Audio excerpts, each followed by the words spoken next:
Buenos días, muchísimas gracias por la invitación. Realmente es muy interesante escuchar las participaciones de cada uno de ustedes. Tengo una opinión un poco quizás alejada de la que han emitido algunos de estos brillantes profesionales.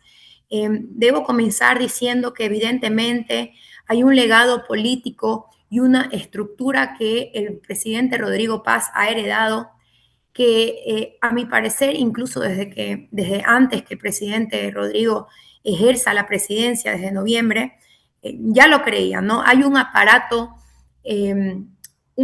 estatal que consta de casi 800.000 funcionarios públicos que le iba a ser muy difícil de cambiar, incluso siendo él una persona que venía, no vamos a decir, alejado de las posibilidades de ganar, al menos en las encuestas, y con un plan de gobierno que cambiaba o que simplemente no se lo conocía al 100% en el territorio boliviano, ¿no?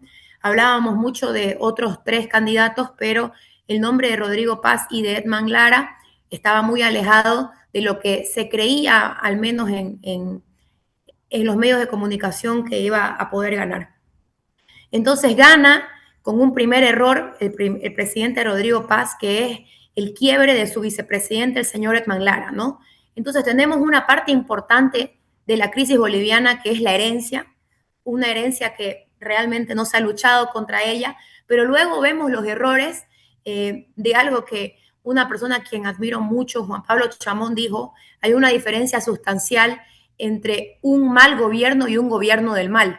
Evidentemente, el presidente Luis Arce, el expresidente Luis Arce, tenía un gobierno del mal, una continuación de los actos atroces cometidos por el dictador Evo Morales, y ahora tenemos verdaderamente un mal gobierno.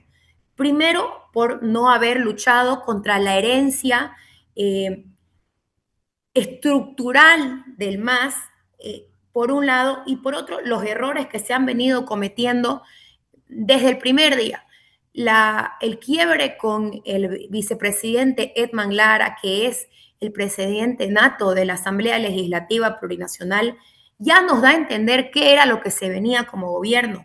La conformación de estos ministros parches que no tienen ningún tipo de coherencia ideológica entre ellos y más o menos parecen cada uno estar velando por sus carteras y por su estabilidad comunicacional positiva versus de poder coadyuvar al presidente a conformar un gabinete que vamos a decir, que centra sus esfuerzos en poder salir de la crisis que nos ha sumado tanto la herencia estructural como las malas decisiones del presidente Rodrigo Paz. Seguido de eso, tenemos claramente una crisis comunicacional, un gobierno que no puede afrontar no solo internamente lo que está pasando dentro de Bolivia, sino también una Cancillería que ni siquiera ha podido colocar a embajadores claves afuera del país, incluyendo nuestro representante ante la OEA. ¿Qué tan difícil o qué tan distinto hubiera sido si hubiéramos tenido estos representantes afuera del territorio en esta crisis que tuvimos de 50 días tratando de comunicar qué era lo que verdaderamente estaba pasando? Y algo que desgraciadamente tenemos que nombrar es que en esta crisis de los 50 días, como bien dijo Mauricio Ríos, alguno menciona, se salió de acá de manera victoriosa. Han muerto 20 personas y los responsables no están detenidos. Una vez más, podemos hablar de la impunidad.